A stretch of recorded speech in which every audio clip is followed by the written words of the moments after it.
In the middle of my 24-hour stream, we've had Congress people call in, we've had ambassadors call in, we've had journalists. Finally, though, we have a CIA agent calling in. And so Finally. that is That like, time. now we're getting to the big dogs. My friend Dylan Burns, terrible political opinions, very nice guy, always happy to hear from him. Thank you so much, Dylan, in all sincerity, for making time. The first liberal ever to be on my or leftist, I don't know what you call yourself, to be on my original 24-hour stream with a Burger King crown until the wee hours of the morning. And I'm so glad to have you back again today. It was fantastic. I gotta say, I don't really engage in that type of like, I would say tomfoolery as much as I used to, but that was a very, very fun time. I was engaged in a lot less serious stuff, which meant I had a lot less stuff to worry about, and a lot more fun to have. Was CTV just on? Yeah. He called in briefly on the Discord, which is incredible. I haven't heard from him for a long time. So, yeah, it was nice to hear from him for a couple minutes. So, Is he doing good? Is everything good with CTV? said he has a new job, a new truck, same family, that he's doing good. And, like, in all seriousness, like, I know neither of us talk about this that much. It takes a lot out of you, like, being in this community. It does. Oh, yeah. And, even people that I disagree with, there's hardly anyone that I don't wish well. And, sometimes you got to take a break. You do. And maybe CTV will be back streaming at some point. Maybe he won't. But I wish him the best. He seems like a very genuine, nice guy. And, I don't have anything negative to say. I do wish him the best. Streaming is a very strange career because you make yourself very public and you never know how to prepare yourself properly for that. I know like everybody has this idea in their head, like I don't care what anybody thinks, but a lot of times you kind of do. There's a reason why the stuff you respond to always is like the negative stuff, right? You don't respond to the million comments saying like, "Hey Dylan, I really like that video." It's going to be the one comment that's like you evil shit. That's going to be the one you're always going to like focus on. And there's also like a lot of other problems that come with streaming that I think, like, for example, like I've completely turned off the view count when I stream. I don't look at it. I had to stop because for me, like if let's say I do something or like I slip up or I'm like talking about something I care about and I see my view count like go down from 50 to 100 people. And I start thinking like, wait, did I do something wrong? Like, wait, what did I do? What did I do? I thought I was talking about this. I thought I was making a good argument. I thought I was, we were talking about like Battletoads or a fun video. What happened? And so I had to completely turn it off, which honestly I think made me a better streamer because I'm less worried about it. And I think that the flow is more natural. And I would recommend anybody who wants to get involved in streaming to turn off their view count. Yeah. I mean, I'll admit, like, so, I was doing the hippy dippy way back when. I mean, probably for 2-3 years. I don't know exactly when it started, but you were one of the first. I did Prime K's panel for a couple times. I did yours. And I'll admit, when I first did those panels, I would have your feed up and reading your chat, which obviously wasn't going well for me. And I just realized, like, that's stupid. It's not indicative on if you're making good points, if you're being entertaining, if you're being like, it's just not. It's sort of team sports, and you can't control what your audience is saying. And sometimes people say things that are, harsh and aren't true. Sometimes it's real criticism, and that even affects you more. But I think you're right. Like, the key to this is you just got to try to do your best to have fun with what you're doing. And, the more you try to cater to like, a specific interest or something like that, and you're adjusting for that, it seems to go downhill. And you're absolutely right. Like, you could be a tough guy. Like, I try, it doesn't bother me what people say. It does. It absolutely does. It helps that I have a family and I have other interests and I've learned to roll with the punches, but I don't give a shit. And on my chat, I could have 100 people watching me and one person being like, "Rob, you're stupid for X," and 90% of my interactions talking to that one person like, "What the fuck are you talking about?" So, but that's also what people want. It is incentivized because nobody wants to hear you be like, "Man, I really appreciated that thing you said the other day about the inflation rate, Rob." It's like, yeah, I know I am right. Like, nobody wants to hear that. Nobody. I mean, there's a reason why like all the biggest shows, like what was that one show like Tucker Carlson did? Like there was like I forget what it was. It was like a really like it was a kind of like a heated debate show back in the day. Crossfire. Crossfire. People like that stuff. It's the type of stuff that always did well on Twitch. And I will say that I do think that the incentives are kind of perverse in a way. And I do think I've thought about this a while now, about whether I would still do like hippy dippy or something like that today, considering like I don't know, like I'm worried that this type of discourse online is harming the country. I'm worried because I went to LibertyCon recently in Miami, Florida. Yeah, and one of the things they booked me for, of course, they took me to talk about Ukraine, But the another thing they booked me to talk about was political extremism. And I was like, why do you want me on political extremism? Well, you went to January 6th and like we need something to book. We just need to book you somewhere. And I was out of nowhere. I was like, okay, what the fuck am I going to talk about? And what I ended up like after doing like doing some reflecting, what I ended up talking about the whole time there was how I think social media is destroying democracy. Yeah.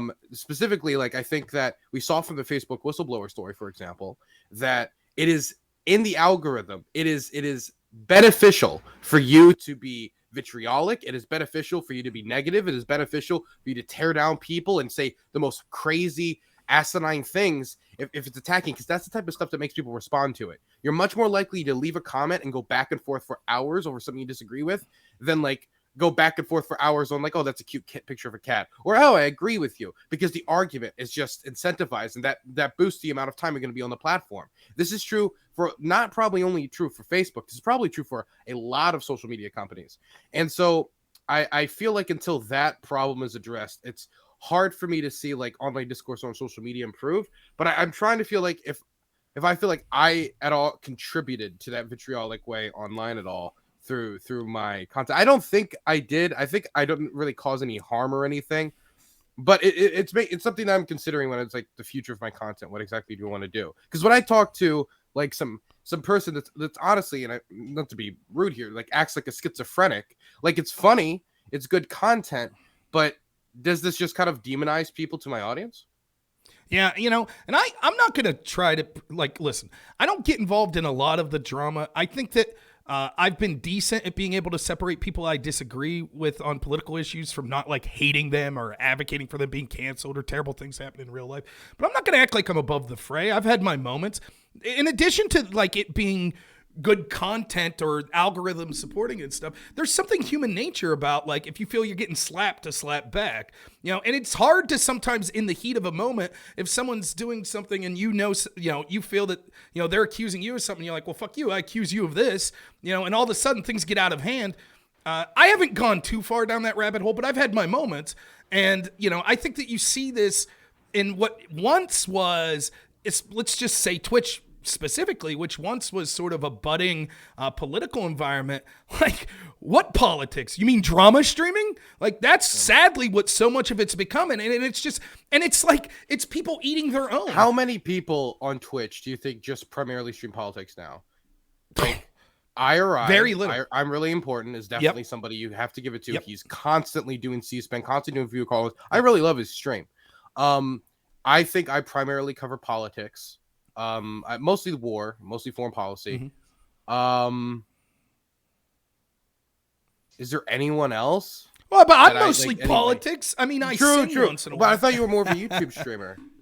Oh no, Twitch is my bigger platform. I'm on Comfy now with Andrew Wilson. Yeah. But no, Twitch is still my biggest platform. But yeah, I mean, you're right. Lecture Fan maybe. Well, Lecture Fan plays a lot of video games, but Lecture Fan, I think maybe. Yeah. But it's like it's just not the same it used to be. It's just not. And this is the middle of the midterms. This is the thing that's confusing me. This is the middle, like this is the midterms. Like this should feel like when it's like blossoming the most. Well, let me start with some disagreements I'm sure we'll have here. I think you'll see it pick up because I think that so many of these streamers on Twitch are left-wing and there's not a lot good to talk about with the Democrats controlling things. So the drama is more interesting. But I'll bet if the Republicans pick up seats in the House and the Senate, I'll bet all of a sudden then we're talking about the shitty things that Republicans voted for in the House or investigations they're launching that are corrupt. So I anticipate that you'll see a lot of streamers that have been focused more on drama. I think one of the reasons they do that is because audience don't want to really hear like, yeah, we're disappointed in these people we voted for and things aren't going so well. That's not good content. Good content's like some shitty personal relationship story you have. And, but once Republicans there, it'll be red meat. The best thing that could happen to the Twitch politics spheres if Trump wins in 2024, all of a sudden the lefties will have a lot of politics to talk about. That is true. It is true that the best thing that can ever happen to any political host or commentator is for the most wild and out there candidate to get attention or like win. I mean, like Donald Trump was a reality TV show host. It's not that insane that he knows how to be entertaining and he knows how to grab people's attention compared to Joe Biden, who is a veteran of the Senate of like 40, 50 years of the Senate and the House. I don't want to call him one of the good old boys, but he's not doing TikToks, doing backflips anytime soon. He generally is a very kind of like suit and tie, like I'm just gonna give you the bullet points and I'm gonna get back to work type of guy, which it's not very marketable. When like I watch Joe Biden speeches and I'll be like, yeah, I agree with that. Oh, I disagree with that. But nobody is in the chats like going crazy, like either crazily like hate him or like crazily like woohoo, he's the fucking best. It's mostly just like eh. But when you watch a Trump speech, you get the most of emotions out of people. And that's either a really good thing if you're a Trump supporter or a very bad thing if you do not like Trump. Well, and so to put it in the other perspective, like imagine if AOC was president. I think you'd see a lot of that too, where she's someone that drives out like, okay, right? There's going to be a lot of. I'm trying. I've had this question for myself. I'm trying to think of like what is the type of person that we could get in office, like for the left of Democrats. Even though there's certain qualities about Trump I just don't like as a person, so I wouldn't want to be president. But if I was just memeing, right, who would I take and make president of the United States and say, I'm just doing this just to see how fucking mad I can make the right. And every single time I land to the conclusion of like Hunter Biden, right? Like I'm a big advocate for Hunter Biden running in 2024. I think it would be an amazing idea. I'm a big supporter. Hey, maybe, we go from father with dementia to son with substance problems. Hey, people said they didn't want Sleepy Joe. He won't be that sleepy. Yeah, let me ask you this. Like, we'll talk a little about Biden's record and stuff, but, I'm in rural Pennsylvania. Most of the people around me are sort of blue collar. There's a lot of negative attitudes to Biden, not just because of the policies and the direction that the country's gone, but I think that his perceptions, because of he's out of it mentally and things, is just taking a negative turn. I don't know if you knew this, but when Biden was vice president, most people I know didn't vote for Obama, but they didn't vitriolically hate Obama. They're just like, But boy, did they like Biden, because they saw Biden as like this doddering sidekick. Like, hey, Barack, I brought pizzas. Like, and there were all these like memes and sort of this idea that Joe Biden was just like this, hey, be your best friend. He's like your Robin to Obama's Batman. And even people that didn't vote for Obama or were Democrats thought that it was kind of charming. I kind of feel bad for Biden because I think that that's gone the wayside where, now around here, after what we've seen the past 2 years, no one thinks that anymore. That's a lifetime away, I feel like it's kind of hard to keep like the fun sidekick like kind of role, like you're the fun goofy uncle when the spotlight's on you. It's like if you had to make like a TV show about the fun side character, it can't just be him being goofy all the time. You now have to flesh him out as a character. It's the same thing. Once you put somebody under a magnifying glass, he can't just be like one dimensional. But where I grew up in Maryland. And so Maryland, Pennsylvania, this area of the country, this is actually like Joe Biden's stomping grounds, like historically. And so the perception Joe Biden has always had over here, I think, is somewhat different for the rest of the country. I think, firstly, that kind of like Scranton working class attitude is still believed in much of the areas around here.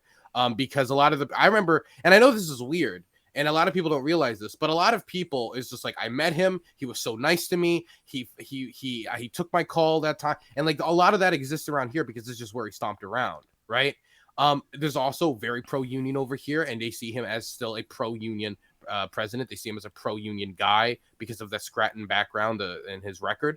And I think one of the biggest things, honestly, when it comes to Joe Biden in this area, is the federal employees that are around Maryland and around like this area, because feds love Joe Biden, unironically. When it comes to the people that I know who worked at the Bureau of Engraving and Printing, when it comes to the people I know who are like the machinists for the federal government, all these people like really like Joe Biden. Now you get into areas like Cecil County and the more like areas that are like very traditionally red, they don't like him. There's but I mean like the Larry Hogan voter in this country, which is like as Republican as you can get in the state of Maryland without being basically completely politically unviable, a lot of them voted for Joe. A lot of them voted for Joe. So like Joe Biden still has a lot of appeal in my neck of the woods, which is definitely different than say other states. Yeah. But I mean like Maryland is Maryland, Delaware, Pennsylvania, and like the DMV is very culturally different than like the rest of the country, I think, due to its heavy presence of federal workers.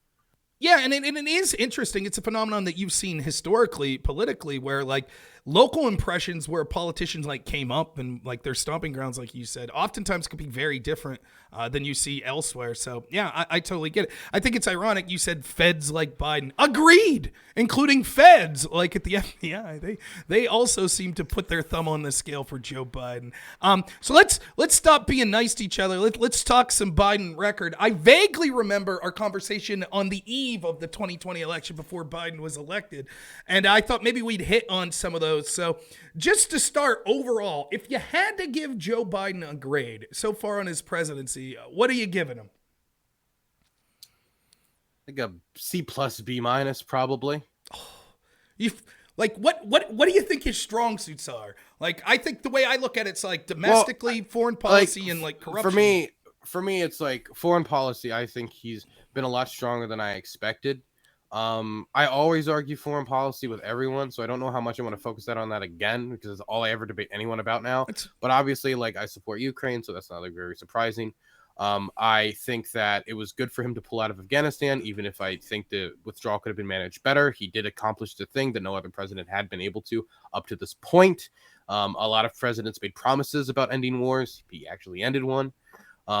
He did negotiate a ceasefire in Yemen, even though that fell apart. That's something I want to see him put more pressure on. Honestly, for me, I think the thing that's going to decide my opinion about Biden's foreign policy record moving forward is going to be a few things, but one of the main ones is going to be him repurposing a relationship with Saudi Arabia, because I'm so sick of every single president, every single time we get screwed over by the Saudis, just going back to business as usual. We did it after the Khashoggi killing. We're going to do it after they agreed with OPEC Plus to reduce oil production by 2 million barrels. I think there's a decent chance we're not going to. He's giving signals, but I'd like to see him complete that.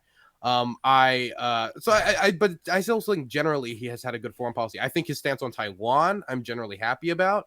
I think that the increased aid to Taiwan, I'm very like surprised to see a president actually be more bold on that, and I'm happy that it's in that direction.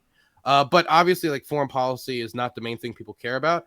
A big thing that I think actually bumped him up a rating, from like not like a whole letter, but like, I'll say half a letter, and all he has to do is complete this for me to be a whole letter upgrade, was his recent decision, and I think you would agree with this, on his marijuana decision, his decision to release 6,000 people from federal prison and recommend that state governments move down to Schedule 1 status. I don't think it's far enough. I think our drug war still has like its holds on the federal government, but I think he needs to go further towards endorsing full legalization. And I don't see any movement on that from the Republican side of the aisle right now. And it's wild for me to see Joe Biden, with his record on, say, like, you know, the crime bill, be the first person to moving marijuana down from Schedule 1 status and its decriminalization possibly. I mean, that for me is like a big, I would say a big legacy reformer in a way, if he can continue it. I do want to talk about foreign policy in the slightest way. I don't want to talk about Ukraine. We've done it before, and you're probably tired of it. But let me address the marijuana thing. I don't know how many people were officially released. My understanding was that it was just people that were in federal prison only for possession, which I don't know if that was. It's going to be about 6,000 people. Oh, it is going to be? Okay. So I think that it's one of those things that I actually agree with you. Like, and people have to understand, as much as I dislike Joe Biden and think he's been a disaster, and I think the Democrats have been a disaster, I'm always cheering for America first. And if that means the person I didn't vote for is doing tremendous for the country, I'm going to cheer for that. And if that means that they're doing terrible, but they're doing some things I like, I'm going to cheer for that too. I do think that we need to decriminalize marijuana. I think that marijuana is overused and that there are real problems with it. But I do believe in your personal liberty and personal choice. And I think that it's a shame that we have nonviolent marijuana offenders that are languishing in prison where more violent criminals get out before them. I think that's terrible. But I ultimately think that this is something with high upside and no downside that Biden's doing, which I could celebrate. I don't think it goes near far enough, as you suggested. But I think that the reason behind that is shallow. I don't think he really cares particularly, which if you're one of the people being released, who cares what his motivation is? But I think it's because he's getting shellacked on all of these issues domestically. And so he needs some sort of victory. He's fallen short for a lot of the more progressive people that this will appease. And so this is something I think that was designed to take heat off of disastrous economic policies and others. Real quick on foreign policy. I don't wait. Can I? Sure. Go ahead. I just want to clarify, because this is an important issue to me. So I want to make sure we can approach it in a nuanced way. Okay. First thing, you said like it was just possession. Do you think people who were engaged in distribution should also be released?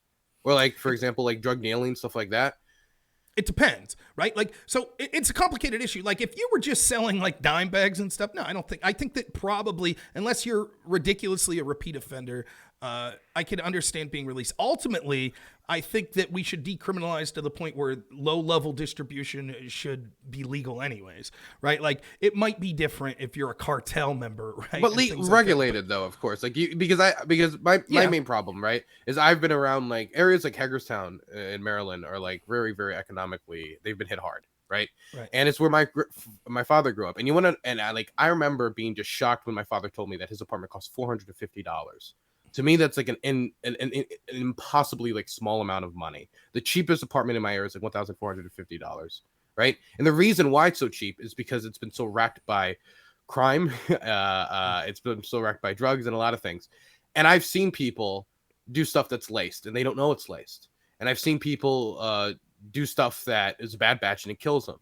And so for me, like, I want to make sure that people who are not like people who are engaged in nonviolent activity that isn't hurting anybody doesn't need to go in prison when we already have an overpopulation in our prisons. But we also shouldn't let these people who murder people with fentanyl like go. Yeah, like, I agree. stay out of prison. I don't disagree, and I think this is getting off track from sort of talking about, but I will tell you this: I know people that are frequent marijuana users. I've used marijuana. I have asthma, so I actually didn't like smoking at all. But I'm not going to say I didn't dabble and in harder drugs than that. But I'll say this: clip that for the next congressional run. But that's all right. I will say this: I know people that use marijuana, and I know people that were having problems. And I was encouraging them to try to get their card, because if you're going to a dispensary, you could trust, right, that it's not being, because you don't know. You could be taking something that's giving you seizures. You could be taking something that's laced with something, because any garbage could be put in it. So yeah, I don't disagree with you with sort of the regulation of that to some degree.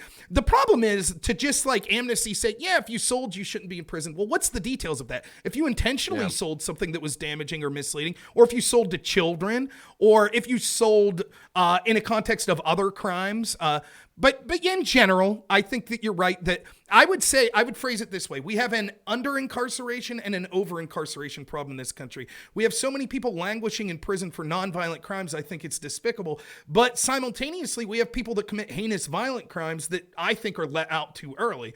And so I think that it's a weird position to have where it's, and I also think the condition of, I'm one of the only conservatives you'll hear talk about this regularly. I find the conditions of our prisons to be despicable. Like, I'm all for joking. I'm not personally offended when people joke, but the reality on this situation is we make prison rape jokes because it's so common. It's fucking disgusting. It just is. I'm not saying if you've ever made a prison rape joke, I'm spoiling. I'm not saying that. You know the thing that's crazy about it is people think that culture just stays in prison. That isn't true. If you allow that culture to happen in prison, people are developed by that, or develop those behavioral traits. They develop that. I feel that this is an okay, socially acceptable way in here, or I'm going to be able to get away with raping people. Then they get out of prison. What do you think they're going to do?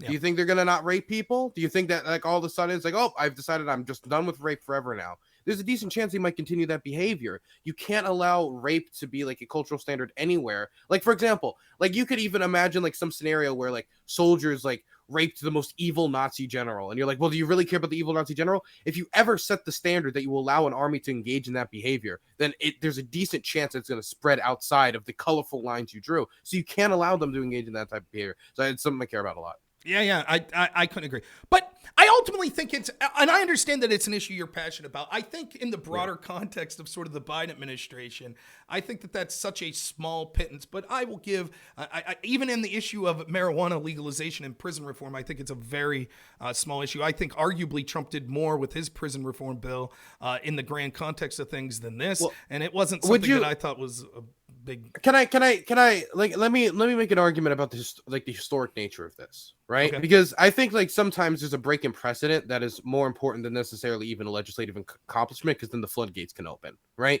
Joe Biden was the person who helped design the crime bill, right? Mm-hmm. Something I'm critical of, and I know something that you're critical of as well. Mm-hmm. That I think is something that helped set up the problems that we're facing today. I think that at the time, everybody was terrified at the wave of crime that you said that you hate, and I know I hate: violent rape, murder, all this type of stuff. And they saw that drugs was one of the ways that they funded this type of behavior, the cartels, gang activity. And so they decided they were going to crack down as hard as they physically can to try to stomp out this crime. And in the process of doing that, they ended up grabbing a lot of people who didn't deserve to be in prison and putting them in prison for nonviolent offenses.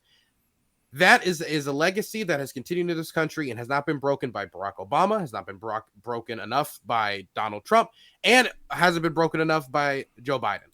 And so to have the person who helped design the crime bill, which isn't the necessarily the main incarcerator or like number one incarcerator in America, but for somebody who helped design that, who has been always seen as very hawkish on drugs, to come out and make a speech and bring out decriminalization in a way of, we're going to try to lower schedule status. We're going to recommend that to every state government in the country. That's setting policy. That's setting policy that can affect thousands of lives down the road. The releasing of the 6,000 people is not even that important in the grand scheme of things. For those people, obviously it's important. What's really important is him recommending the lowering of Schedule 1 status across the states, all the states in the country. Because if governors and local legislatures follow his advice, the advice of the federal government, we could see tens of hundreds of thousands of people, millions of people, even the whole fucking country impacted by a lowering of Schedule 1 status, which that means 20 to 30 to 40, we're talking tons of years taken off of people's prison sentences if they're ever sentenced in the future, or people just not going to prison, period, going into the future. Maybe this is gonna have a major impact. And the fact that Joe Biden did it, I think, is this thing that really sets precedent, because it wasn't Bernie, it wasn't AOC, it wasn't some wackadoo progressive. It was the person who made the crime bill. Tough on crime Joe. Yeah, but see, that's where I think you're right that would be the real impact of this if it was. Sorry, I got people trying to call in from the Trump rally. Could be Trump himself. Who knows? You want to talk to him?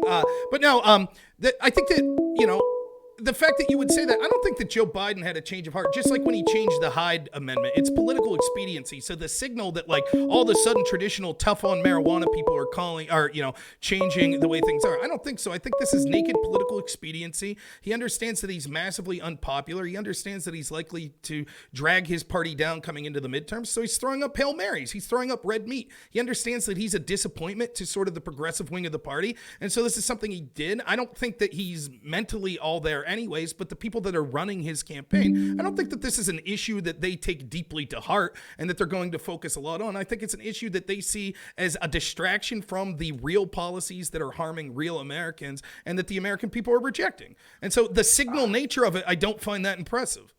So this is something that I've really tried to, first off, I don't want to get into a in the weeds argument about whether Biden is still all there mentally, or like the status of Joe Biden. So I'm generally going to avoid talking about that because I'm just not a medical expert. But the thing is, when it comes to what you just said, you read a lot into Biden's intent there and intentions.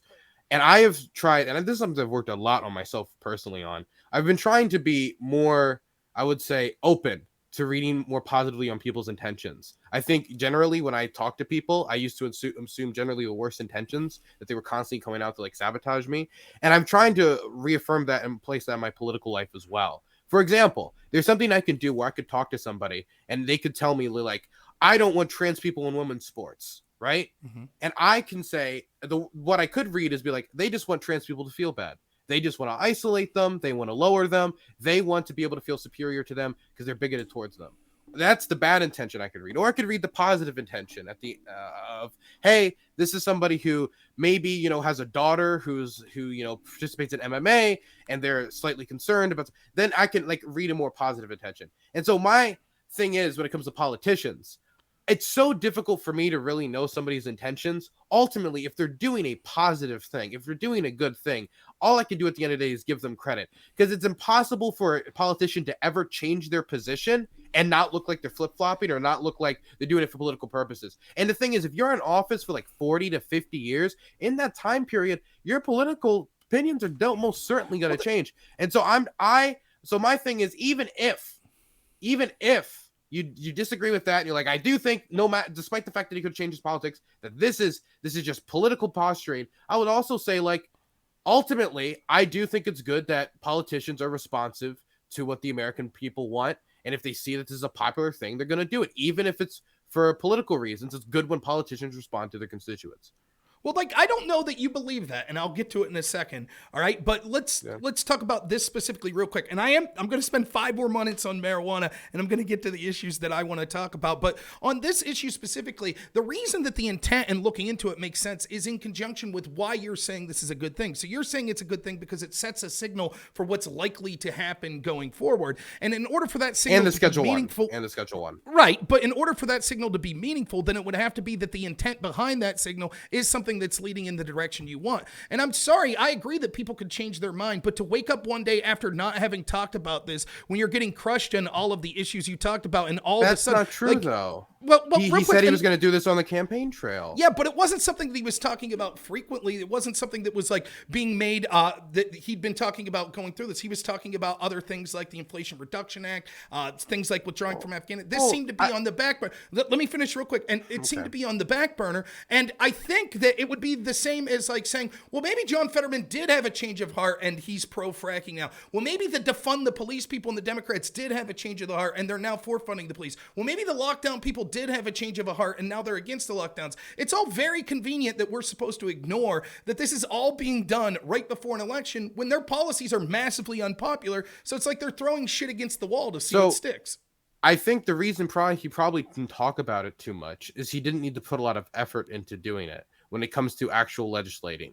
And when it comes to president sending and like, you know, testing the waters for him, this is probably really shaky because he's like, drugs, because, you know, he comes from that legacy. He's an older gent. It's not that difficult to understand why he thinks the reefer's going to kill all the children. Right. And so I think when it comes to the legislating fact, he didn't need to hit the gavel on, hey, everybody, come out for the infrastructure bill. It's good. It's good. It's good. Or, hey, guys, you need to come out for this other legislative thing I did. It's good. It's good. It's good. Because all he had to do was do it because it was the executive's role. And so why is he's not going to go out there and hit the gravel on it.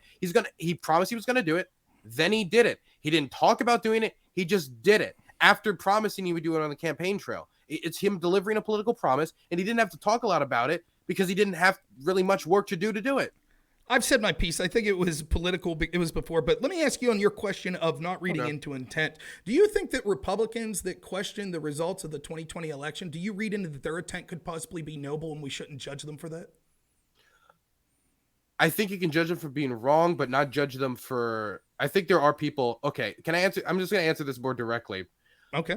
I think there are people who genuinely believe the election was stolen. Okay. And for them, and I've said this since the beginning, if I believed what they believed, I can even understand how you charge into the Capitol. Because at the end of the day, what's most important is the Republic, is the idea of upholding the Republic and upholding our democracy, because this great American experiment, we're here to help continue it going and making sure it stays happy and healthy, because we're all Americans at the end of the day. We all want our neighbors to be living and happy and healthy, even if we disagree about what brings that about in some capacity, right? So if they believed, and I do believe many of them did, if they believed that Donald Trump won the election and it was taken from him, or that there was election meddling in some way that could have possibly had an impact, and we don't know, and the fact that we don't know, that angers me. The fact that I can't make my mind up. If they believe that, then I can understand them storming the Capitol, because for them, that it could legitimately mean America not being a democracy anymore in their head. Okay, but for them, they represent, and so for them, I understand it. But let's not talk about them. Let's talk about Trump. Let's talk about the politicians, right? Let's talk about Marjorie Taylor Greene and Trump. Do you not assume their intent and say, well, maybe they really believe what they were saying, so we don't judge? I do assume intent. I will assume intent on Trump, and the reason I will assume intent on Trump specifically is Trump made his intentions clear. It's not even like a question of assuming intent. He made his intentions clear. He said in advance of the election that if he loses, it's rigged. And he has said that for basically every election he's participated in. And when he did lose primaries, he called them rigged, including... That doesn't mean that he doesn't believe it. Even if he believes it, I don't believe he believes it. Because I don't even believe necessarily he thought he was going to become president. I think he has been... I think his ego is very large. But when he calls the Secretary of State of Georgia and he's like, "Find me the votes," what do you mean? Bullshit. What are you doing? I'll tell you what he meant. You ready? What do you think this is implausible. He believed that there were a litany of votes that were irregular and fraudulent, and he was saying you only need to find a pittance of those. He wasn't saying make it up. It sounded like he was trying to find the votes. He said he gave them the amount of votes he needed to win the Right. election. He So didn't say find the votes that are missing. He is asking for the exact amount that'd be necessary for him to win the election. Think about it this way. Let's say that Joe Biden or whoever, insert whatever politician this time. Let's say that they feel that there were 500,000 fraudulent votes and that's why they lost. And they're talking to the person looking into it saying, all you got to do is find 10,000. Right? He thinks that the fraud was massive, and he's saying, I basically only lost by 40,000 votes, give or take, in a few states. And in Georgia, all you have to do is, the evidence is overwhelming that he believed that there was fraud, and so all you have to do is find a little bit of it. And by the way, there was a lot of evidence, not necessarily of fraud, but for example, chain of custody. Hundreds of thousands of ballots in Georgia lost chain of custody. And it is not beyond, if you were truly to hold by the standard that you said of not judging people's intent, it is entirely plausible that Donald Trump legitimately thought that there was a lot of fraud against him. And that his conversation in that context was literally just find some evidence of the fraud. I think that you aren't as charitable to Trump because you don't believe your standard of not implying intent on people. I believe when he said for 13,000 votes, he was specifically saying these are the amount of votes I needed to win. And and that's the exact amount of votes he needed to win. It is, just statistically it is. He wasn't saying, hey, there's a lot of votes that are missing, go find them. Or, hey, there's a lot of missing votes out there that, chain of custody, we don't understand this, go find them. He gave the exact number that was necessary for him to win. If he said, hey, look, I've heard reports of there being massive fraud in the area or chain of custody issues, you need to go out there and make sure that every American's vote is counted. This is our democracy. We care a lot about it. But versus, hey, I lost by 13,000 votes. I need you to find those votes. But again, I've already explained how it would be entirely plausible. If he thought that he lost by 13,000, but there were 100,000 that cheated, the context of what he's saying there, it's not, just the exact amount I win, make that up. He's saying there's so much fraud, all you have to do is find a pittance of them. But regardless, moving on from that, let me ask you this on the idea. I've seen you tweet that democracy is the most important thing going into this election, and we have to challenge election deniers. Are you actively campaigning for Brian Kemp against Stacey Abrams? Did you? I said this is the most important thing. Maybe you didn't say most. Don't quote me verbatim, but you said that it's important for us to challenge election deniers and to go against them. So I'm asking, are you supporting Brian Kemp against Stacey Abrams? Am I supporting Brian Kemp against Stacey Abrams? No, I'm not supporting Brian Kemp against Stacey Abrams. Why? She's an election denier.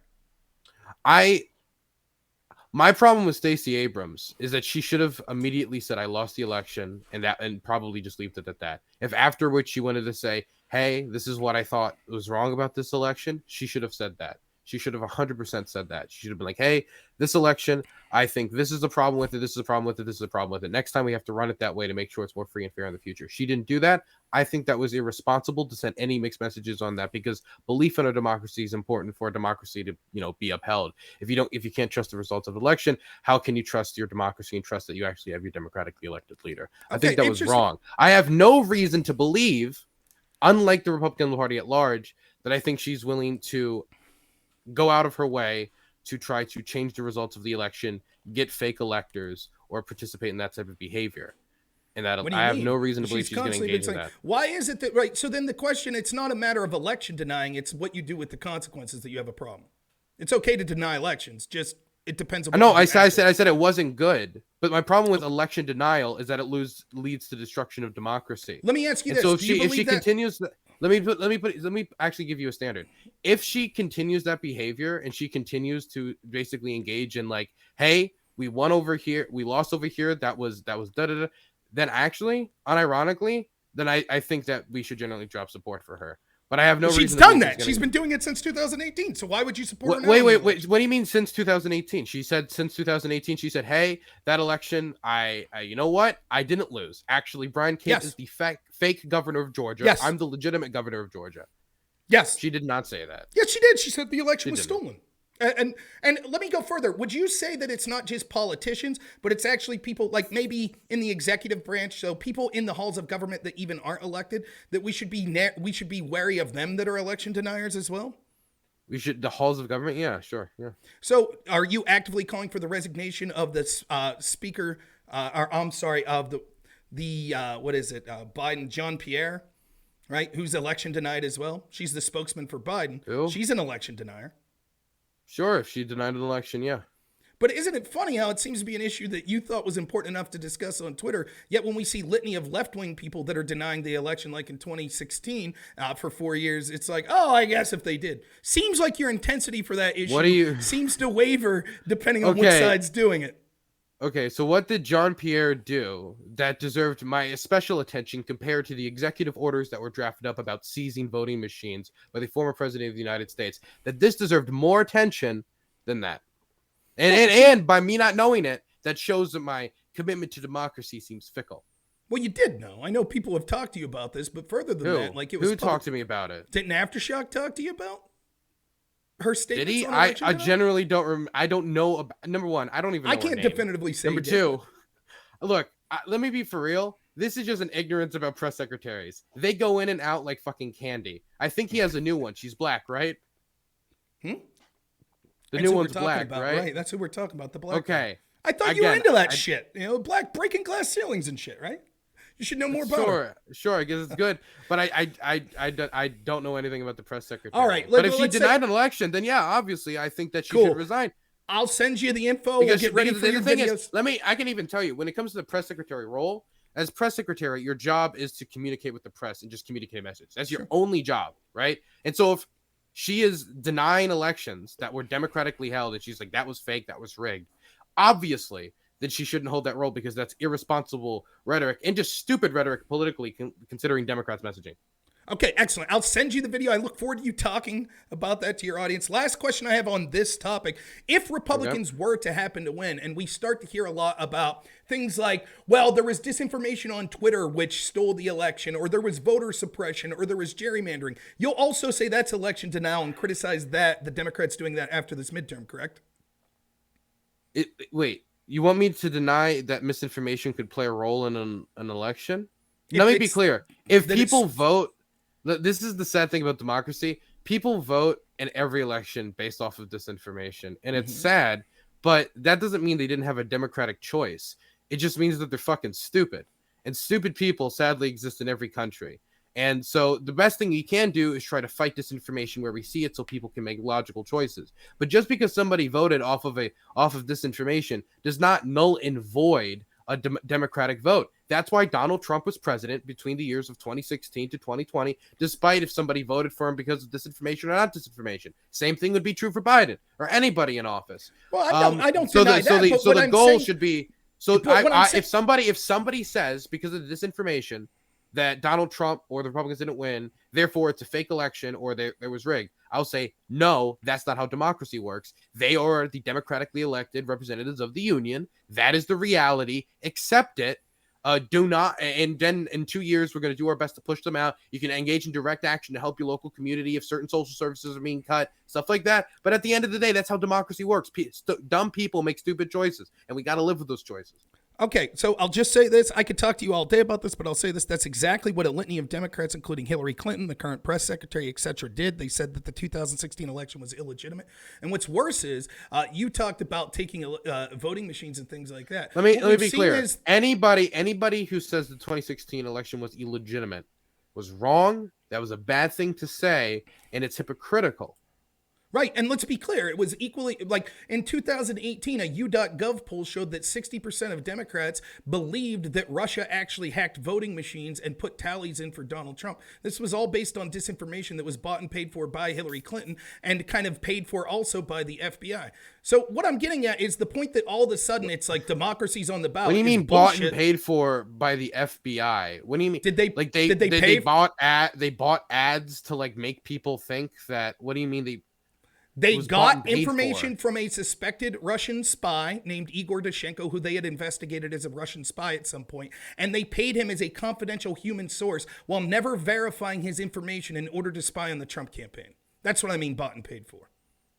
Okay, you made it sound like there was like advertisements. They were like making like big border signs, like signs. And just a total aside, are you cool with the fact that we now know that the Department of Homeland Security and executive agencies are colluding with social media company to censor people of what they call disinformation? Yeah. You're cool with that? Yes. Okay. Well, I'll love to talk to you about that in the future. I want to go to the foreign policy real quick. Promise not to talk about Ukraine. I know you're over it, but can I elaborate on that answer? Yeah, if you like. I wanted to get more of the Biden record, but sure, you go ahead. Yeah, I think that certain things like public health crises and stuff like that is perfectly willing for the government to say, hey, this is the information that is accurate about the situation, that it's a public health priority. Please make sure that you put markers or do something about stuff that is disinformation. Obviously, we can't make you do it, but this is our recommendation. We would appreciate your cooperation and the benefit of the state. And then the social media company can pick or choose whether they want to follow that guideline or not. If they don't, the government's kind of in tough shit. They can't really do anything. Hopefully, the company would follow and be like, yes, we will put markers on stuff about this public health thing. That's what I would be okay with. Okay, I think that's I think that it's interesting that you say that, because I know that you're someone who takes protests very seriously from conversations we've had in the past. And along with that comes, I think, a healthy distrust of authority. That's why you favor protests, because we should be allowed to voice our criticisms of people in positions of power. I think you agree with that, right? The problem with what you're suggesting is it implies that it's being done for noble purposes and it's being done correctly. But we can see that this sort of censorship was being encouraged and facilitated by our government through social media companies, not just on COVID issues. On COVID, they were wrong. For example, they were censoring people saying that it could have came from a lab in Wuhan. We now know that that's likely the case, or at least it hasn't been debunked. They were censoring people that said that the vaccine didn't prevent transmission. It hasn't been debunked are two different things. Well, it's like, for example, a intel agency in the United States ruled that that's most likely the case. The investigation by Republicans ruled that was most likely to be the case. People that signed off on that original Lancet letter are now saying it's most likely to be the case. It is more people in the field now think that it's likely to have came from Wuhan, including people that have worked on the original paper. You said more people are in the field. You're saying the majority of experts believe that it came from a lab in Wuhan. Yeah, I think so. Am I wrong about that? I would highly doubt that. I mean, we'll just have to check that out. Let me not use the term more. There is a significant amount of experts that think that it's very likely that it could have came from. You're saying there's disagreement. Right. And so the fact that we censored that opinion based on the fact that, it turns out that the people that were in charge of that censorship. The thing is. Go ahead.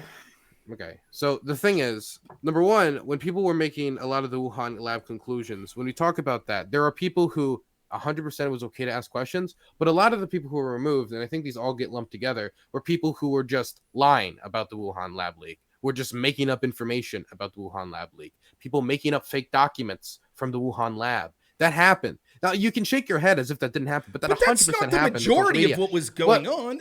I think a lot of it was, because there was a lot of information about COVID early on that was 100% not true. Stuff that the government most of it got pushed wrong, by Fauci. And stuff that...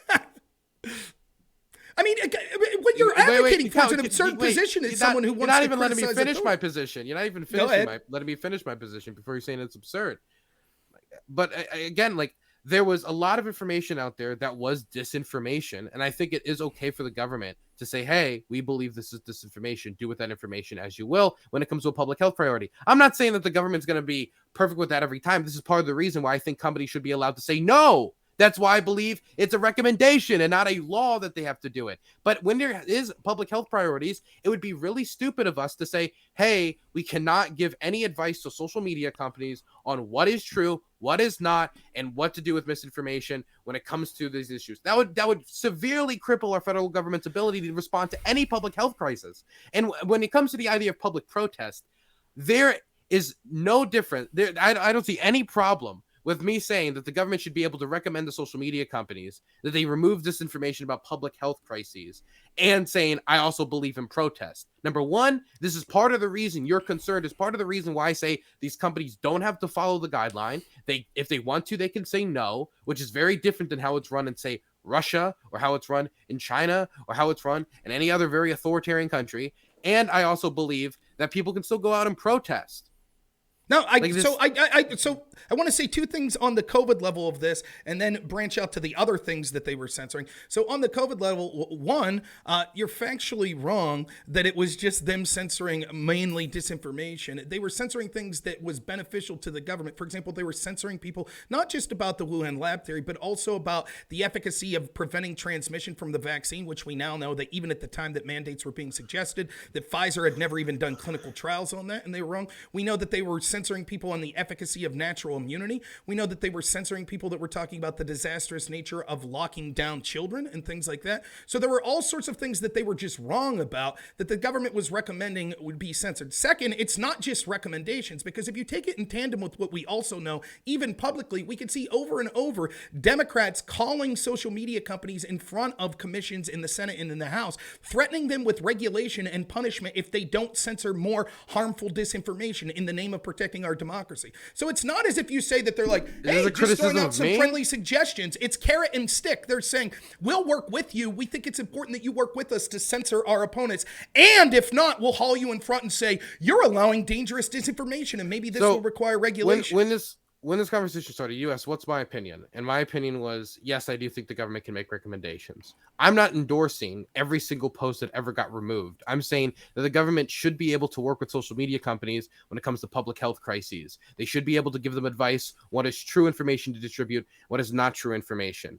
And they don't need to make them do it by law, but I do think that is an important tool the federal government has. And if we don't, this isn't only going to affect public health crises like diseases. This is going to affect things like hurricane response. This is going to affect things like tornado response. If there's a let's say a disaster at a nuclear power plant, let's say there's a flood, let's say there's any number of school shootings or terror attack or any number of things, the government needs to be able to come to these companies and at least make recommendations on, this is what we know to be true, this is what we know to not be true, and you can do with that information as you please.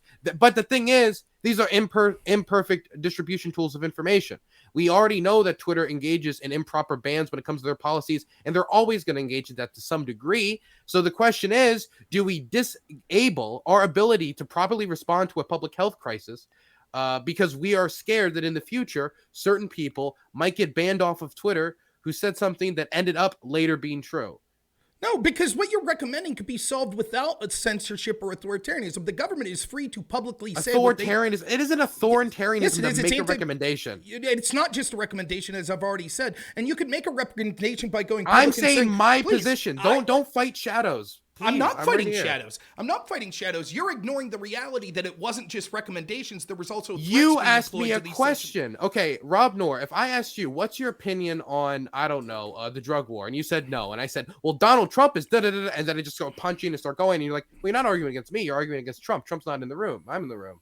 But no, what we're talking about is the specific, it's not a hypothetical, it's what we know to have happened. We know that that's why I asked you if you were okay with it, that they went to these companies and suggested that they censor things that were critical of the government, and at the same time, members of the government were threatening to punish these social media companies, both in private and in public. This happened in tandem. And let me just say, because I do want to move on. Did you ask me a question or not? Okay. No, just let me finish my point. I do want to say, consider this, right? It wasn't just the social media. The health crisis. They were able to come out and say, here's what we think about COVID. If you hear things different than that, it's disinformation. That's different. That's different than saying, we think you should pull down this post. We think you should pull down posts that say this. So what you're talking about is necessary to fight a pandemic. Could be done without a violation of the First Amendment of the government trying to encourage businesses to censor people's free speech.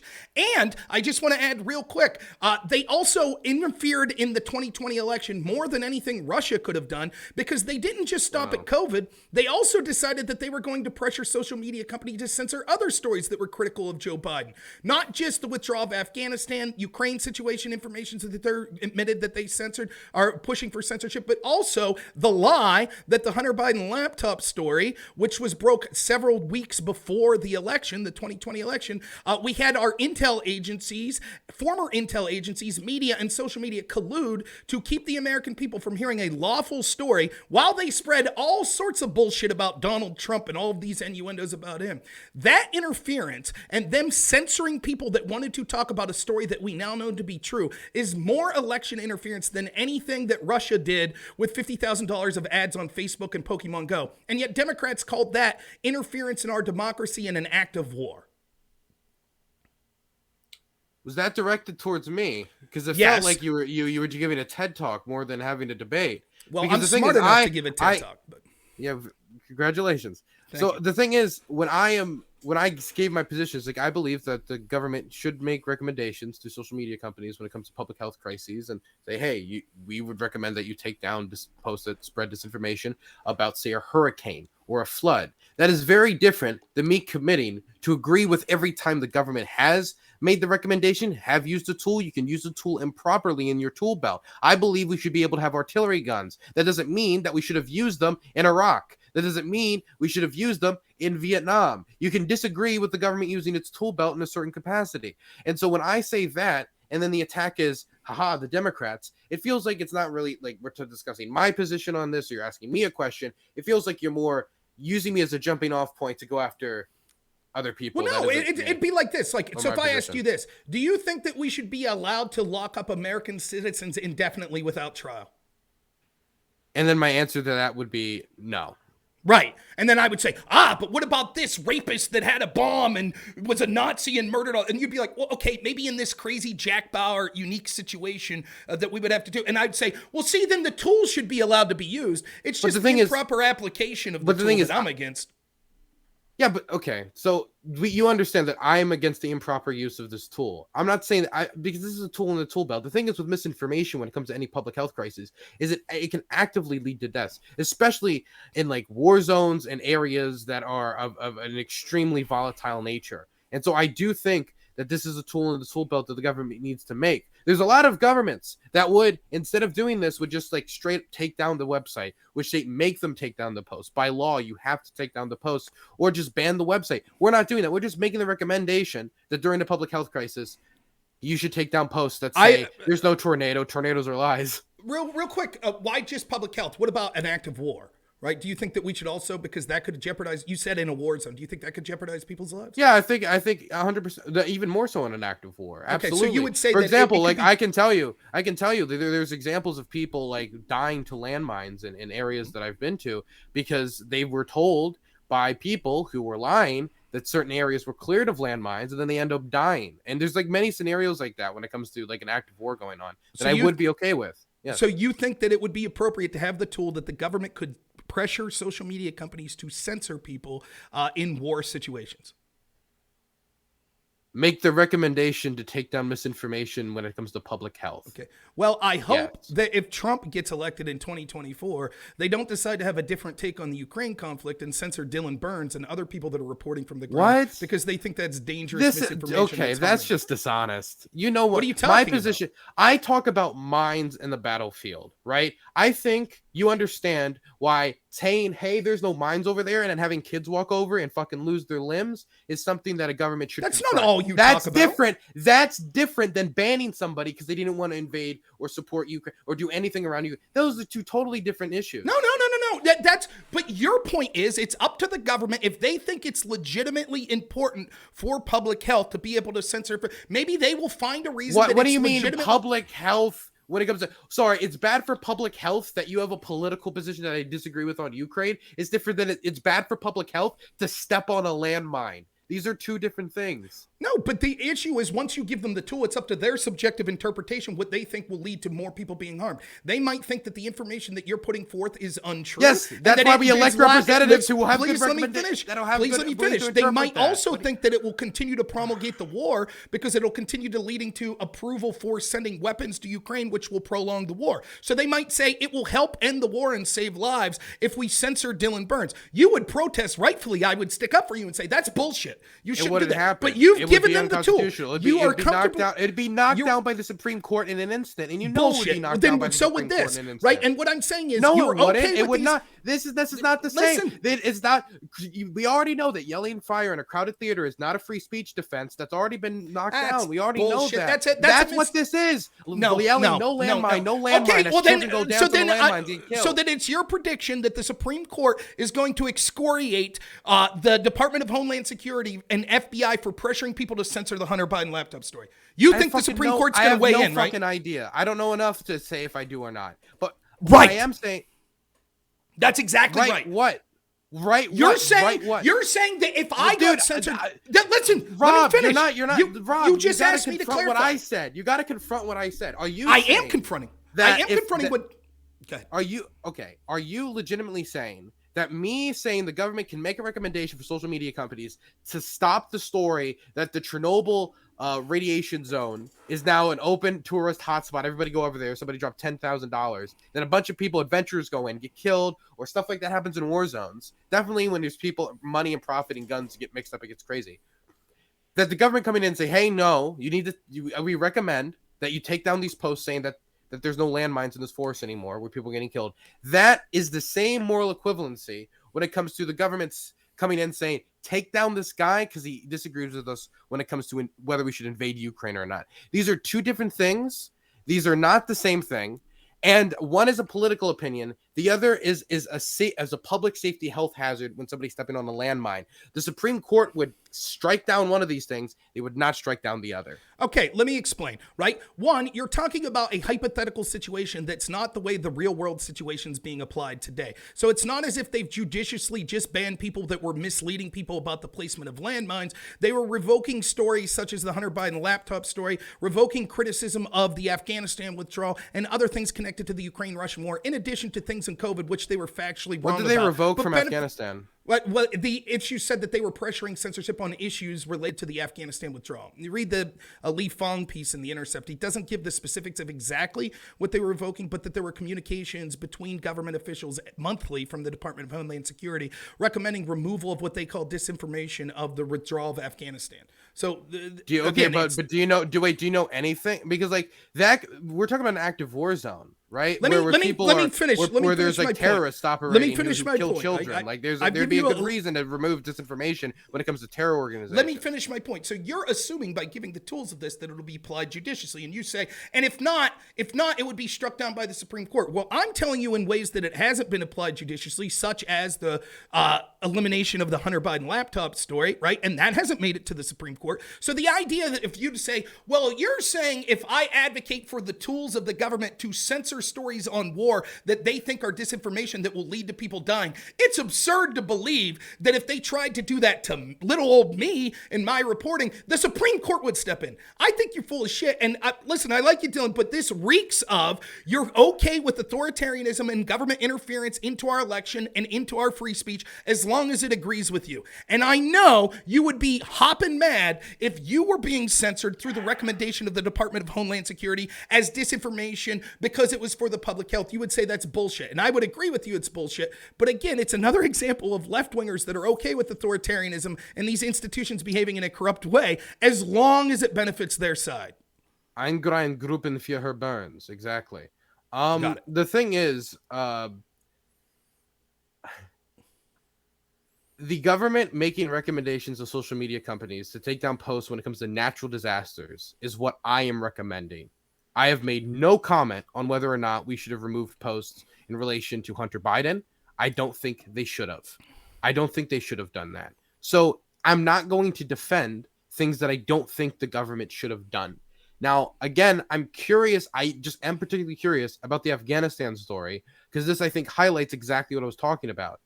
In a war zone, an active war zone, there are terrorist organizations operating. Not only is there, of course, the Taliban, but you also have ISIS. You have 13 American soldiers that got killed in a bombing, an extremely dangerous situation. People getting executed, killed left and right. People were trying to get evacuated, and a lot of people depended upon information being posted online to know where to get to evacuation points because it was very chaotic. The withdrawal was not perfect, which you and I both agree on, even though we both agree we should have left. And so for us to just say, well, they recommended some posts be removed. Do we have any idea what those posts were?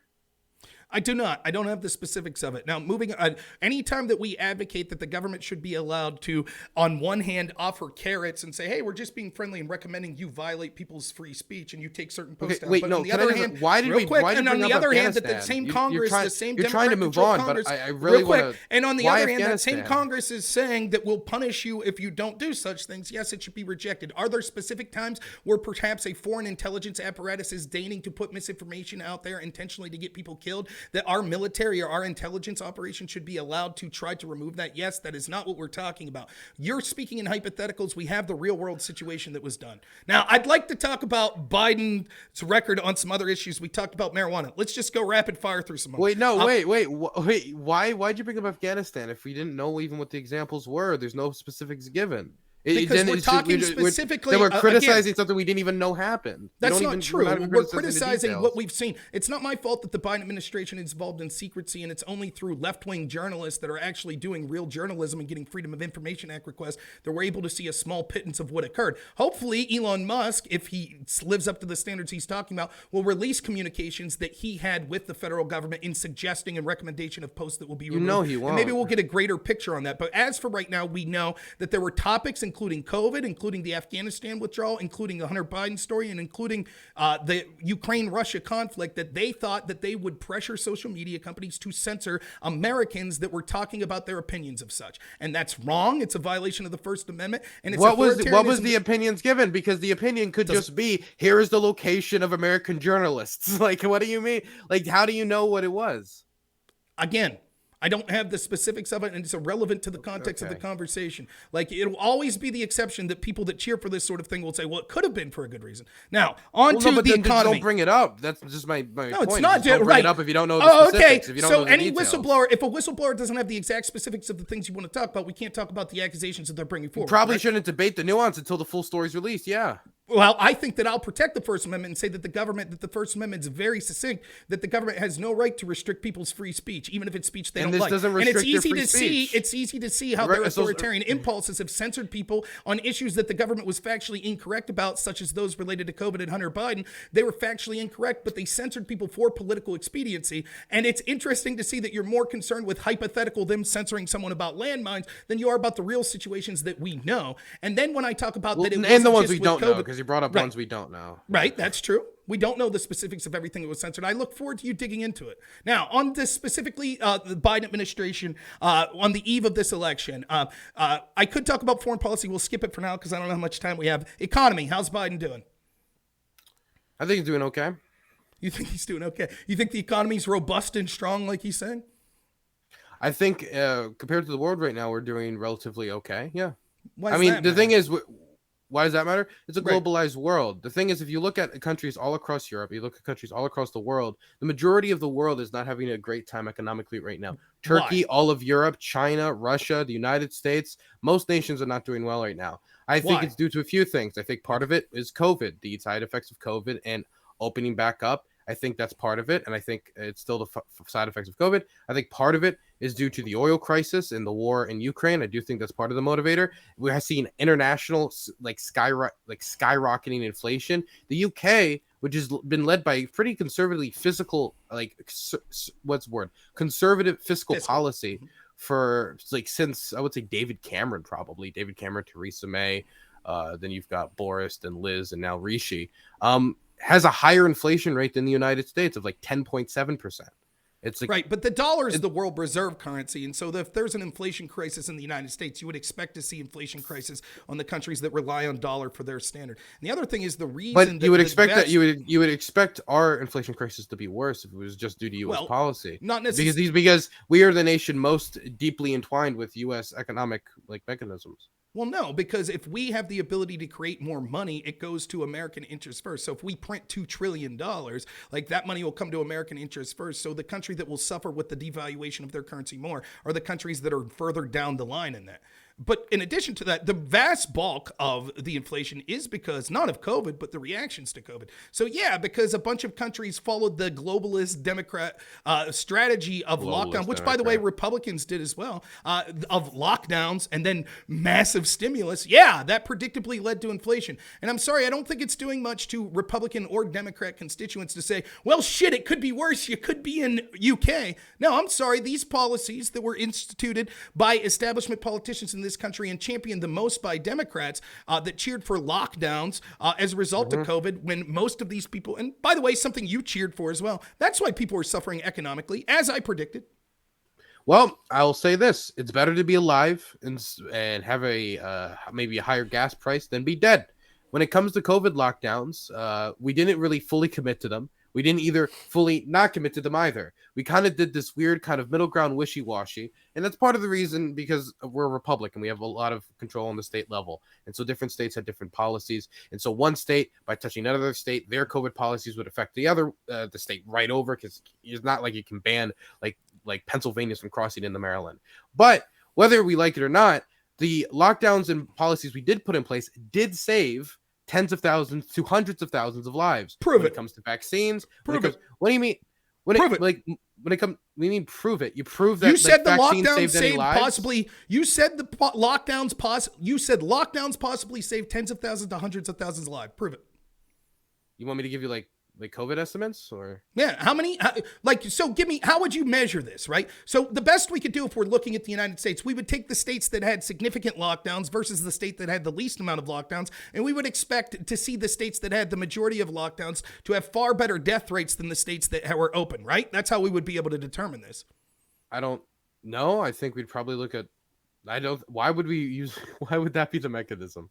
Well, how else would you look? We compare the states that did the policies you liked versus the ones that did the opposite of that. If you're saying these lockdowns, let me be clear. Let me be clear to the audience what you're suggesting here. You're saying, well, shit, sorry, you have to pay high for gas prices. Sorry, you're suffering economically, but we had to do it to you because it saved lives. Okay, the impetus is on you to prove it. So how are you going to prove that? Show me the evidence that the lockdown saved lives. I heard the people that are championing those real quick. How long do you have? Championing those policies say that Florida was going to be a hellscape and an apocalypse if they opened up. That didn't happen. In fact, Florida's per capita death rate, last I checked, is actually less than that of New York, which we were told had the best lockdowns by Dr. Fauci. Now, if lockdowns were so effective in saving lives, why would we expect Florida to be doing slightly better than New York? Okay, I guess you got 5 to 10 minutes if I'm going to stand here and just get the studies out. Okay. I mean, you could look for the studies, but intuitively, how would you measure this? You're going to find a bunch of people, like, what are you doing? Googling, hoping that someone says lockdown saved lives, and you're going to read the headline and be like, that's it? Rob, if you ask me, how do you know that these precautions that we took saved lives, Dylan? How do you know that when it comes to like vaccine mandate? How do you know when it comes to this and when it comes to that? How do you know that all these things together save lives? And I'm going to be like, well, it's because it seems that the scientific community seems to have a consensus on the idea that We talked about this. That is a word in science class. Yes, that is a word. No, that English is anti-science. That's an appeal. That's an appeal to authority. A consensus isn't something that actually exists. Right. Okay. So again, I had the best journalist in the country on this, Phil Kerpen, earlier that talked about this, and he said specifically when people were using this word that there was this. Yeah, I would say.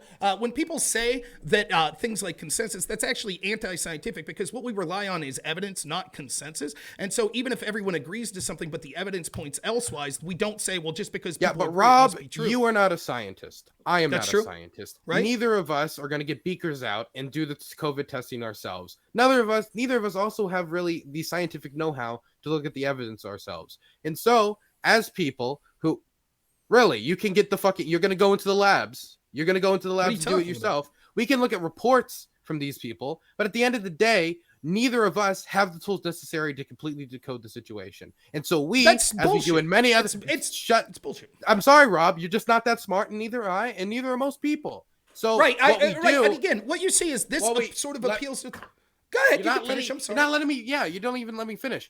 The thing is, we are not experts on these issues. And while we can look at what experts prepare to show us publicly, we can't go into the rooms and get the beakers out. We're not the ones that are going to be going through all of the paperwork in the room to be like, oh, yes, this 7% here shows that the COVID isn't effective when it comes to, like, we're not going to be the one to be able to do that. What we can do is see what we can have scientists try to explain to the public what exactly is going wrong, what exactly we can do to deal with the disease, have these people who come in and know what they're doing, and we can listen to them.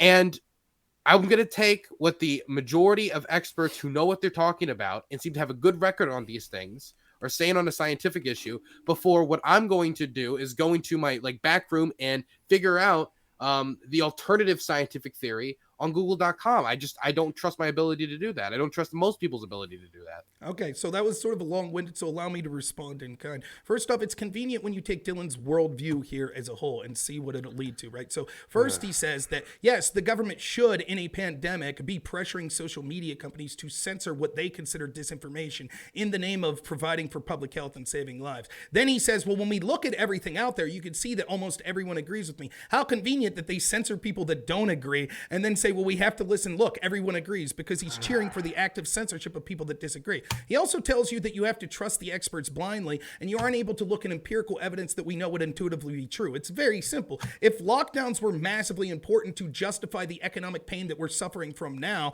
because it saves so many lives, then we would expect places that didn't lock down in this country to have massively more pain and deaths than the places that did lock down. Instead, that's not what happens. Instead, we see that the places that were told by these same scientific experts would be a disaster, that it would be a Floridian purge, a purge-apocalypse in places like Florida. We see that that never really occurred, and instead their narrative changed to, well, lockdowns could have saved 1,000 lives here and 1,000 lives there. That wasn't the bill of goods we were sold. When you're justifying doing a known evil or a known ill, in this case, intentionally shutting down the economy, which intentionally is going to cause significant pain, particularly to poor and working class people, the impetus is on you as the authoritarian to prove that it's justified. There is no proof that it's justified. Now, I want you to imagine if this was occurring, and this isn't the first conversation I've had with Dylan about this. For example, he was for vaccine mandates, which he sort of changed his position after I talked him through it a little. But imagine being an authoritarian and forcing things like lockdowns on people, and forcing things like people injecting drugs into them,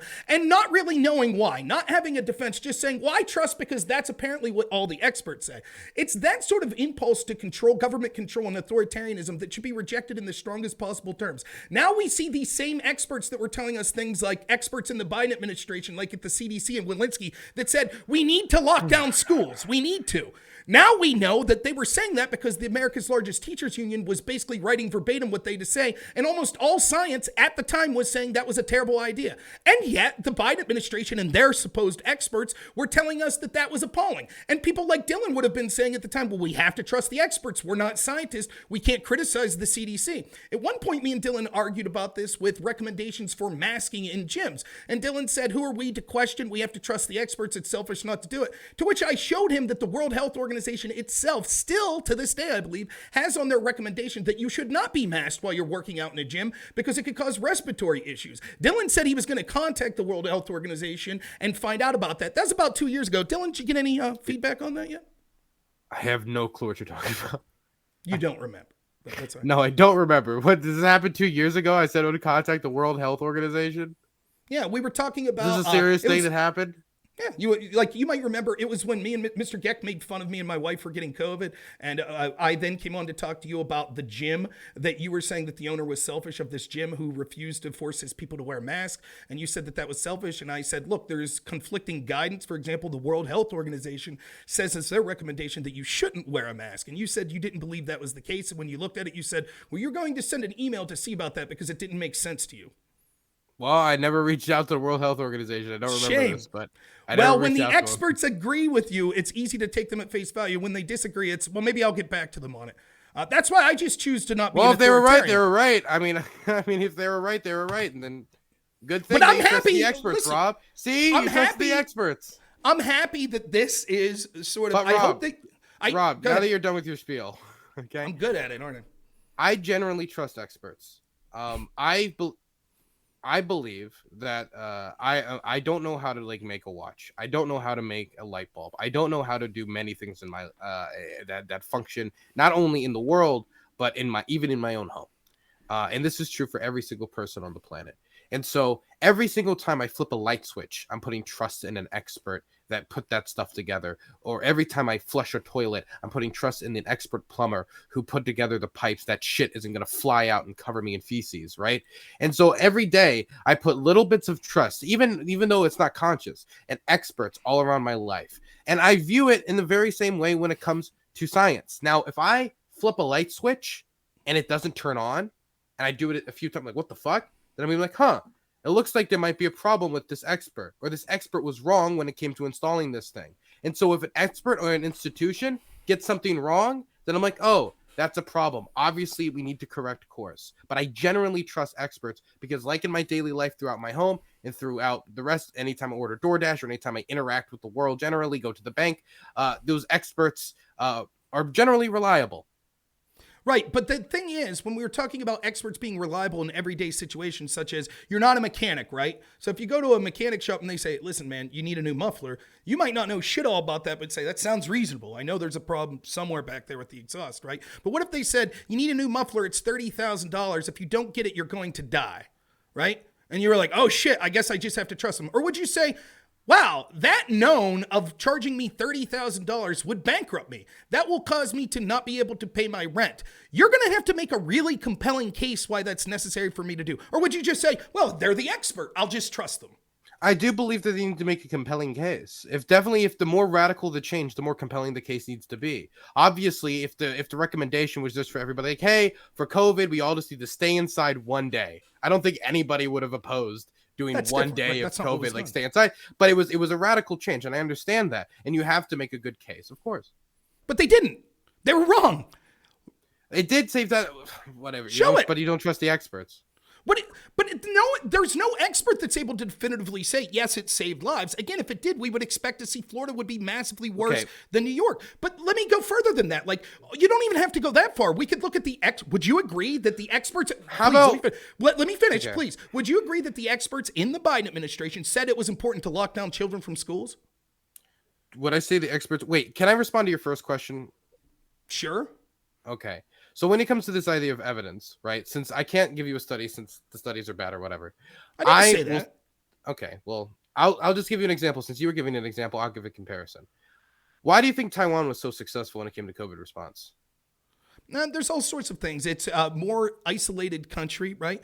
There are different issues such as, for example, different comorbidities that are frequent in Taiwan compared to places like the United States and other Western countries. Like, for example, Africa was very good as well. And I don't think it had to do with their superior medical field experts or anything like that. It probably had more to do with their fitness and things like that, and that there's lower life expectancy anyways. So I would guess if I had to I don't even know the truth about Taiwan, exactly what their metrics are, but assuming that you're correct, that Taiwan was very effective, I would say that the fact that they're isolated probably has one of the biggest reasons.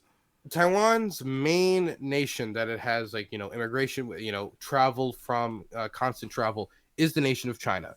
China is also the nation where COVID originated. Wuhan. Everybody kind of gets the idea, right?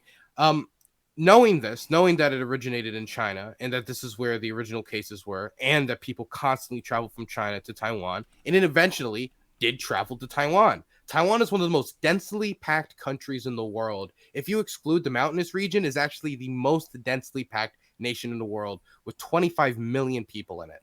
It is extremely densely packed. But due to the fact that the government generally trusted their experts, put people in pandemic response who knew what they were talking about and were health experts. They didn't appoint some random senator. They appointed health experts to pandemic response.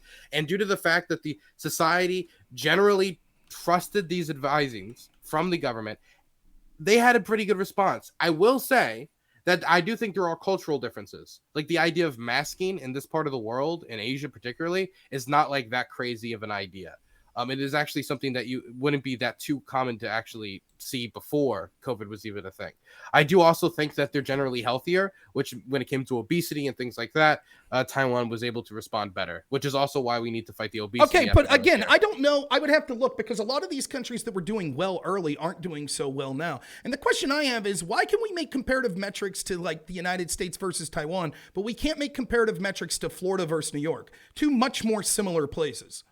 I think the difficulty when judging the United States, even though you can make comparative metrics, is making the comparative metrics between nations is a lot easier because there's more of a hard border and then hard change of policies between state to state. There's a federal response to COVID, and then there's a local response to COVID. The federal response had an impact, and then also the local response has a more direct impact on the local level. There is no border between Florida and, like, the state that's next to Florida. Any of the three states that are next to Florida. There's no border between Maryland and Pennsylvania. There's no border between Maryland and Delaware. And so if Delaware has a radically different policy on COVID than Maryland does, it's going to be very difficult for states like Maryland to stop overlap. But it's not going to be difficult for Taiwan to possibly stop overlap from California to Taiwan. Because there's a hard I just border think there. I don't think that that's necessarily true, right? Because the problem is even if that's true, like this question of borders, it would still require. But we can still make the comparison. I'm just saying. Well, but listen, the comparison differences between will be states, I think, are better. right. But there's other differences that are more stark. For example, you talked Nation about states. biological makeup, healthcare system, things like that. Isolation, for example, New Zealand was touted as doing excellent at one point. Now they have amongst the highest case rates and I think death rates of the countries that are going right now. This was Really? despite they did everything right, and they're an island nation, right? But if we're going to compare, let's compare Sweden. They rejected lockdowns. We've seen, for example, I believe it was Denmark early when after they did lockdowns, they came out and said, their health minister came out and said, look, we shouldn't have locked down. We could have achieved as good of results without locking down. Again, the impetus is on you. You're admitting that these lockdowns. What do you mean they're doing bad? What do you mean by that? Because I'm looking at it right now. It looks like they've got, what is it, 2 cases? I'm sorry. I'm looking at death rate. I'm looking for the how many people have died. New Zealand, Samoa pool of death COVID at Hong Kong rugby. death Using the COVID rate death. I'm just seeing nothing in news. I'm seeing nothing for news. And so that's why I'm just like, if there's like all these people dying, I'd expect to see it. Because I remember like New Zealand did amazing, so I'd be, and they have the same government, so I'd be shocked if like it's really taking that steep of a turn right now. Because I'm looking at the graph on Google, and it looks like it looks very low right now in October. I'm looking. It went somewhat up in April. A little bit up in August, but right now it looks very low. Let's see, COVID, New Zealand. COVID. Is this something you heard like a few months ago? Because in August, Yeah, it might have been. Okay, because right now they're doing very well. Because in August, it looks like they had the 7-day average of 21. They had 14 people die on a single day. Well, their population is massively smaller. But when you were talking about but confirmed case rates, still, like I believe relative that they were to the United States, they still I'll find the performed much information. I'll find the information. I'll send it to you. Right, but maybe I'm wrong about this. But their rates were amongst the higher rates of countries that we saw in the developed world. The highest it ever was 18. 18 what? Looked 18 Deaths? 7-day average. Let's 21. See. I'm looking at like it's just the statistics from like straight up just Google. I'm just looking at it right now. I'm just looking at the graph. They had 2,000 die the whole pandemic. Let's see here. Trying to like find this map. I'm trying to find. Yeah, it just. By the way, you mentioned Taiwan. Taiwan, as of November 4th, 2020, according to this site, daily new COVID cases. Taiwan is like one of the highest. Really? Yeah, that's currently going on now. New Zealand also. So I'll send you this link if you like. So the case rate, both of them are in the case rate of new confirmed daily cases, 7-day rolling average. And you see that how when you look at Taiwan and New Zealand and compare it to the United States, did they perform better or worse? Well, at different points in time, different results. Like, so again, let me send you this. So when did the United States perform? When did the United States perform better than New Zealand? So their per capita case rates, I believe, according to this site, which is worlddata.org, right now the United States is currently performing per capita better than New Zealand and performing better than Taiwan. Better than New Zealand? What's that? It's what it says. I'm looking again, I'll send you the link. Are you on? Yeah, send me the link. I'm looking at. Can I share? Can I share screen here? Maybe I'll do that. You have Discord? You can send it to me on Discord. Here, can you see this? Yeah, I can see it. Okay, you see here, like, so you see like their scale here.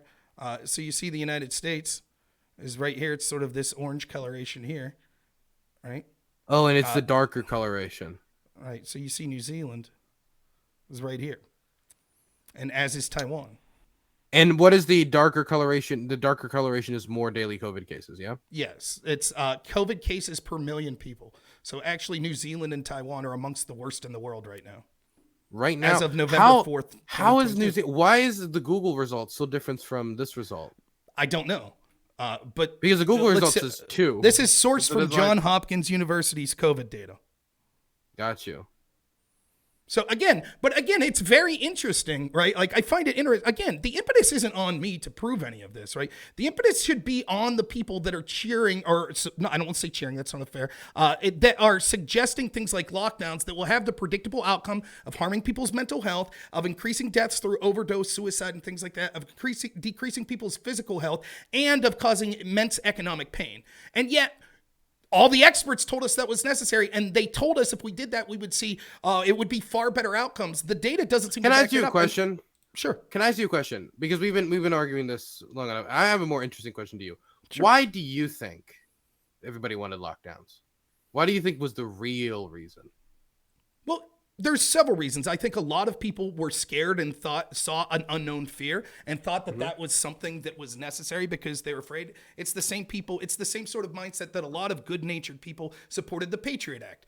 There was this fear out there. They were afraid of Muslims. They were okay with violating Muslim civil rights, and they How didn't popular was the Patriot Act when it was voted in, or like not vote? Well, pretty brought about? popular when it was first put in. It later became unpopular, just like the lockdowns were pretty popular when they were first put in, and now they're becoming unpopular once we realize what a civil rights violation it was and how it caused far more pain than it solved. Civil rights violation. Of course. You restricted people's ability to go to church, to congregate freely. That is a direct. Wait. To be clear, I never said that should have been the case. That was the one thing I was always. But listen, I'm saying that that's what the lockdowns did. Regardless Yeah, of what that is true. Right. The problem with church attendance, I always had a problem with that because I felt like that did interfere too much with freedom of religion. The main problem I always had with that, though, is I feel like a lot of churches could have functioned online, and I know they could have functioned online, and I know they had very elderly congregations, and I felt like people were not, certainly in communities that I know of in West Virginia, they were not being careful enough. Listen, I hate to do this to you. I do have a new guest coming on. I'd like to ask a couple more questions that won't be that contentious and sort of wrap up a little. I'll just say this to end. I would love to have this conversation with you in the future. I think that, but I'll just give my spiel. I think that economically, I think that with the border, I think with crime, I think with lockdowns, and I think with issues of harming our children through things like locking down schools, I think the Democrats are a disaster, and that's reason to reject them. I'd like to give you an opportunity to give like sort of a 2-minute pitch why you think people should go out and vote Democrat, though, and then maybe we'll get some predictions of what we think would happen, if you don't mind. Look, I mean, Joe Biden, I think, has really changed a lot of precedent when it came to the drug war by doing this, by being the person to deliver this. This is something that we both agree on here. I think that the infrastructure bill was a massive success. The child tax credit for the period of time that it was implemented cut child poverty in half. I think it was a major accomplishment. The fact that that was gutted by blue dogs and Republicans from the legislation when we renewed stuff is very sad. That's what I would consider pro-family policy. The deficit is been brought down massively from Donald Trump's record-setting deficit numbers that were done during his administration. The same person who did promise that he was actually going to get rid of all the debt, and instead he increased it to record highs. This is the fiscally responsible party that says it's going to manage your wallet better. Anyway, at the end of the day, I think the Democrats are a better option for the United States moving forward, not only when it comes to democracy, but also when it comes to the economic future of the United States, and most certainly when it comes to having a coherent foreign policy worldview doesn't flop around every 5 seconds. So I'll give my take. Obviously, I'm going to spend the rest of my show, most of the time, other than when I'm talking to Pisco, advocating for Republicans. But I do think it's fair, even in my admitted cheerleader show here, where I criticize Republicans a lot. Not today. I'm pushing them to the moon and hope they win. But I did want to make sure that I got someone on that made the case the other way. I did. I would love to talk to you more about, like, there's so many issues we didn't get to, but that's okay. How about predictions? Do you have a prediction how you think, for example, the House is going to go and how you think the Senate's going to go? I mean, honestly, it's hard to say. I think early voting is going to there's a chance that could actually be a saving grace for Democrats. I think a lot of people haven't paid attention how Democrats basically, they just dominate early voting now. It feels like there's been almost like Republicans are a lot more suspicious of, I would say, like things like absentee ballots and early voting processes now, and you can see Democrats are having more and more of an impact there. And I think there is just a straight up strategic advantage in having votes already cast, because you never know what's going to happen on election day, and you never know what might take somebody away from the ballot. But despite that strategic advantage, I think Democrats have when it comes to its base, I think that the most likely outcome is either the Republicans take the House and the Democrats keep the Senate, or the Republicans take the House and barely take the Senate. There is a chance the Democrats keep the House, but there's gonna be some vicious races. The thing that's actually surprising me most this election is the Oklahoma race. I'm surprised by how well the Democrats are performing there. They might actually take the governorship. It's very surprising to me. Yeah, it'll be interesting. I'm predicting about 245 for Republicans in the House, maybe 52, 53 for Republicans in the Senate, but we'll see. Nothing's written in stone. I think that I hate to do this, but I think both of us would advocate, and I think you'll agree with this. It's smart, no matter how certain are that your side's going to win a particular race or how certain you are that they're going to lose, to get out and vote. Because this shit could be wrong. You could be shocked. And don't think like, I live in California, Republicans don't have a chance, or the Democrats are guaranteed to win, so there's no need for me to go vote. Like, that shit could backfire on you, you know?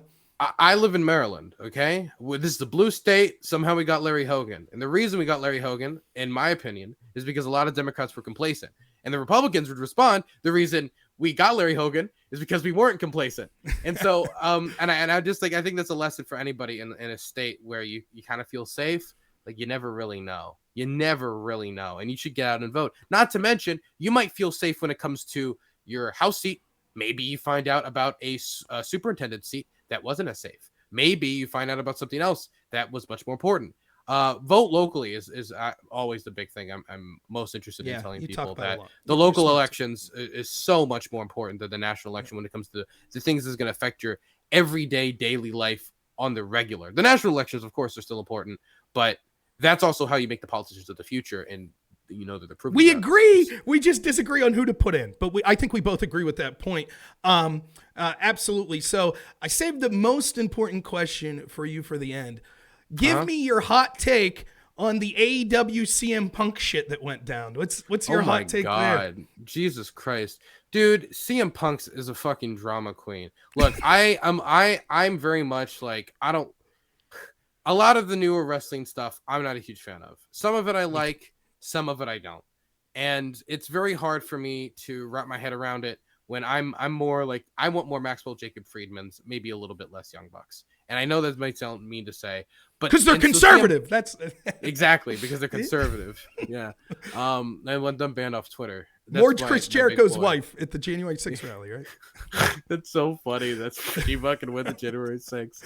But the thing is, I feel like from everything I've been hearing, that he created kind of maybe like a toxic backroom environment, and that he seemed kind of full of himself. I think he might be like really full of himself. And the sad thing is, he has a good reason to be full of himself because he's incredible. Yeah. But that should not impact your how you cooperate with like fellow employees at a wrestling company. The last thing we want is to like bring back the really bad wrestling culture that used to exist in a lot of these companies. I know a lot of people kind of yearn for it, the good old boys, but there was a lot of really terrible shit that was going on when it came to drugs. There's a lot of terrible shit when it came to actual like aggressive bullying. Like if you talk about JBL and the type of stuff JBL got involved in, it's like, this is not the type of stuff that you need. Dude, I was talking to my wife about this the other day. Like, Steve Austin's this hero of wrestling. Like, the dude beat the shit out of his wife. He did. So many people. Yeah, dude, like, what was it? Superfly Snuka killed a lady. He killed a lady. Yeah. Yeah. He murdered her. The only reason he wasn't convicted 30 years later was he was considered mentally unfit, and he died like 2 weeks after the trial. But no, I just want to say this for real. Like, I think that I massively disagree with so many of your policies. I do, right? And I disagree, but I've always liked you. I was happy to hear. I think you're home now from Ukraine. Maybe you're going back. Yep. But you're home now. I'm probably going back in February, but it all depends because the electricity stuff is really weird over there right now. I hope you live a long and fruitful life so we could argue as we're old men about the Wrestling Federation of the day and the politics of the day. We massively disagree, but I always enjoy talking to you. And I think it's incredibly generous to take time out to come on a show like this 2 times now in my 24-hour stream, knowing that my agenda is to make you look like a fool, which I always do. No, it's generous of you, and I appreciate you coming on. And you want to give a shout out to your show and say your final goodbyes or your final pitch to everyone. Yeah, no, I just want to get the hashtag Hunter Biden 2024 trending. All I'm asking everybody watching today is to get don't even remember my name. My name's Dylan Burns if you're really interested for whatever reason. But if you're, even though all of you most certainly disagree with me, just get hashtag Hunter Biden 2024 trending. Tell him why you want Hunter Biden to run, okay? Because I want him to run. Let's get the smartest guy Joe knows. Yeah. Yeah, I look. We need somebody with like a little kick in his step, okay? And he's got some kick in his step. That's right. Yeah, I've heard. I've heard he's endowed for the job. I haven't looked at any photos myself. I need somebody who I need a president who tips his escorts. That's what I need. And listen, in these trying times where your gas prices are going up, finally an energy expert who no doubt speaks Ukrainian, right? Isn't that the language, Ukrainian? Finally, thank God. We got a real. He's gonna bring Stefan Bandera back from the dead. He's gonna be vice president. All right, thanks so much, Dylan. I do appreciate it. Have a great night, and thank you again for calling in. Okay, you have a good one. See you later. We'll see you, man.